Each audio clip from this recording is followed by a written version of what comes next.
Hello everyone, in today's video we are going to be going over how to set up charts for order flow trading within Optimus Flow.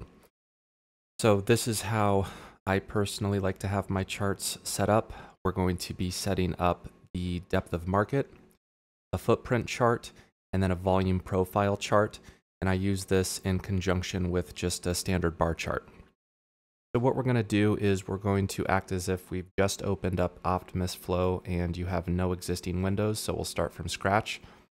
The first thing I like to do is get a chart and choose your market, which I trade the S&P Mini. And we can place this over here on the left, like so. We're going to use the bar chart to build the footprint and the volume profile. But before we do that, I'm going to open the depth of market where I enter my trades and I watch order flow. So in order to do that, we're going to click up here on depth of market. Move this over to the right, stretch it down, and we'll have to choose market as well. So when you first initially open the depth of market, it will not look like this. I have changed the settings here to reflect what I like to look at. This is basically mimicking Trading Technologies platform, blue and red, price in the center, bids, asks, and then any orders that you have. So to change these columns and what you have, you're going to right click here. And you can see that we have buy, bids, price, asks, last trade, size, and sell. You can add anything you want on here, but these are generally the ones that I use because I see a lot of this other data on the footprint chart, which we'll do next. The other thing you can do is right click over here and exit slim mode so you can see more information. This is your account. This is the type of order, quantity, whether you want brackets. So I always use an automatic 6-tick stop and a 20-tick take profit, which just means that if I place an order, it's automatically going to place a stop 6 ticks away from my entry, which you can always drag and drop, and it will add a take profit as well. And it's kind of funny because the market is closed right now, so disregard that. But if you want to flatten everything, you can click on flatten. So there's your depth of market. What we'll do now is we'll take the bar chart, and I'm going to come up to this little hamburger menu, click it, and click on duplicate panel. It'll just duplicate the chart as is. I'm going to drag and drop it into the existing window so it creates a group.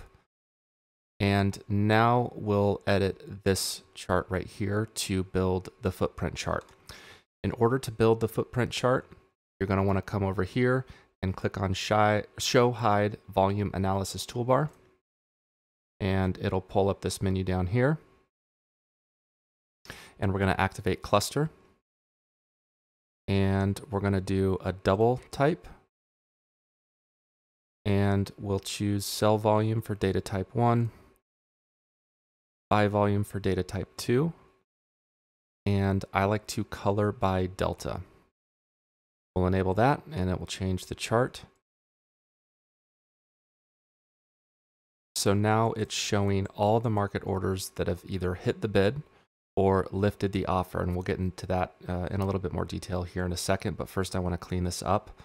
So we're going to go back to cluster, click on settings, and this will bring up the settings for your footprint chart. For the delta colors, for the buy, I just choose blue, and I change the opacity to 100.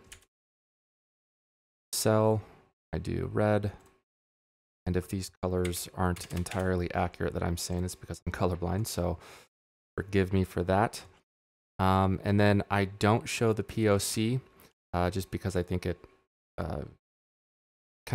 it's just too confusing for me to see. We can add that later if you want to, or we can definitely show the POC on the volume profile chart that we will build, but I don't have that activated on the footprint.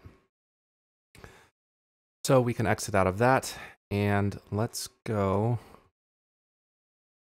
to yesterday's trade to see how this is going to look with higher volume. So this again, since we duplicated it, it's a 1 minute chart for 3 days. Now, if you are worried about data, I would recommend that you move this to maybe an hour or 3 hours because it does take a lot of data and Rhythmic has data caps. I typically, when I'm trading, I only use an hour or 3 hour because I'm using this more for real-time information about market orders, hitting the bid and lifting the offer. The other thing that I like to do is activate time statistics. So what I want to see here is delta and cumulative delta. Enable that. And I also definitely like to change the settings on this for more of a visual cue. I just follow the same colors that I do for the footprint chart.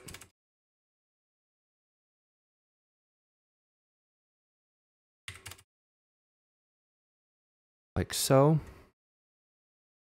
And now we can see for every minute, we have a total of the delta for that particular bar and the cumulative delta over time.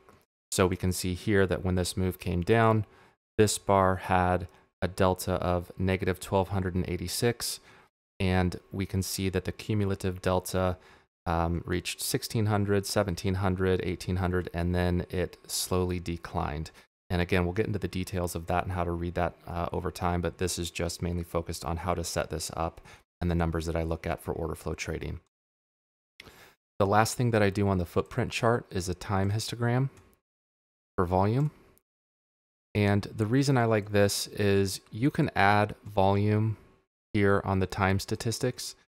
And let's remove this. So we can add volume here on the time statistics. So we can see that on this bar, there was 9,000 contracts traded, 6,500, 5,700, 4,600.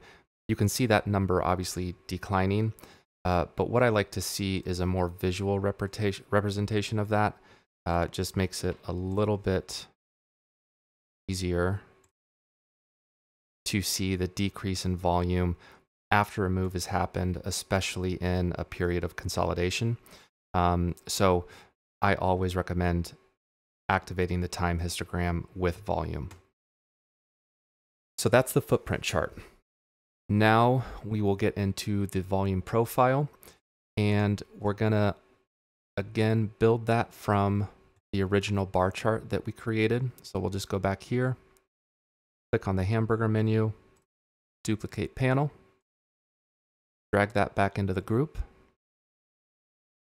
And for this one, I like to look at a bit longer term time frame, not so much the 1 minute. You can do it for whatever time frame you want, but I'll show you how I set this up. So here's the open from yesterday. I typically look at a 5 minute, and it'll automatically default to 1 month. You can change that if you'd like. And then again, we're going to need to activate the volume analysis toolbar. And we're going to click on step profile this time by volume. And this is default to an hour. You can change this again to whatever time frame you like, but I'll show you why I like the hour and kind of some of the things that it shows over the hour. After we've activated the step profile, it could take some time to load depending on how far you're going back on this 5 minute chart. So again, beware of your data caps with Rhythmic. But once it's loaded, it's going to build a step profile, and we've set it for an hour. So it's going to build a new step profile every hour. So this step profile started at 6 a.m. and it ended at 7 a.m. A new step profile is being built here. So all this is showing is volume represented by price over the course of an hour. And the reason I like this is because I went back on the 4-hour chart to a previous high. And what I like to see is when price breaks out of a high, the big question is this a liquidity grab, or is it gravitating towards a new value area? And what we can see here is that as price came through this previous high and came up here, we can see that a lot of volume was traded up here, which means that people were either taking new positions or exiting their longs. But typically, what we'll see with any type of volume profile is these curves, bell-shaped curves, whether it's a lowercase b or a p or a d. But it will give you an idea of when price may potentially stop and consolidate before either continuing the move or reversing. So what I like to do on this step profile is go into settings and show the POC, because I want to know where the most volume was traded within that hour. And we can see here, the POC is right here at 77.75. And if you zoom in, you can see exactly how many contracts were traded at that price. The other thing I like to do on this chart is change the opacity of the bars. And to do that, we're going to go onto settings. And we're going to go to data style and body color. And let's change this to 70%. Oh, that's not much of a... Let's go 50%. So you can still see the bars behind it on these candle charts. Now, you don't necessarily have to do that. I like to do it just because I want to see all the volume behind those bars. But we'll need to change it for the down candles as well. And so now it's not as bright, but you can definitely see the volume profile behind these candlesticks. The other thing that we can do is actually, let's go back to step profile settings, and we can change the width of the histogram.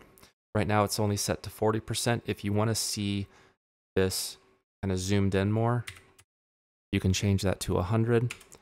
And then you'll see these more, just more prevalent throughout the full hour. So now the POC is going to reach through the full hour, whereas before, if it was 40%, it was only reaching to about here. So it just shows a little bit more contrast on the volume profile or the step profile to show areas of low volume, medium volume, and then high volume. So the last thing that I do is, if I like this setup, here we have a 4-hour candle, 5-minute step profile, a 1-minute bar chart, and then a 1-minute footprint chart. You can either separate these and put them on multiple monitors, or if you like this setup and let's say you only have one monitor, you can go up here to the group, click on the hamburger menu and create a bind, and then just click and hold the mouse pointer and draw everything in that you want to bind, and then come down here to create bind. Furthermore, you can save that as a template. So anytime you open up your charts, you have this template set up where you don't have to set it up again, and it's extremely useful.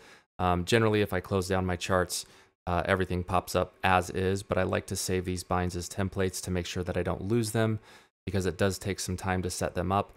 And once you find the charts that you like and they're set up exactly the way that you want to, it's very time consuming to go back and do that. So it's a nice feature to have an Optimus Flow to be able to create that bind and save that as a template. The only other thing that I would say with these is you can modify them however you see fit. If you do want to create new charts or variations of these, I always unbind these first and then duplicate, drag and drop, and it'll just create another chart. And then we can do this as, let's say, a 30-second for 12 hours. And it'll pull up the last 12 hours. So now you have a 1-minute footprint chart, a 30-second footprint chart, and you don't have to go in and recreate those. You can just copy and paste and then change the time frame. That is all I have for you today on how to set up your charts for order flow trading. I hope you found it useful. If you have any questions, please comment below and visit us at optimusfutures.com. Thank you.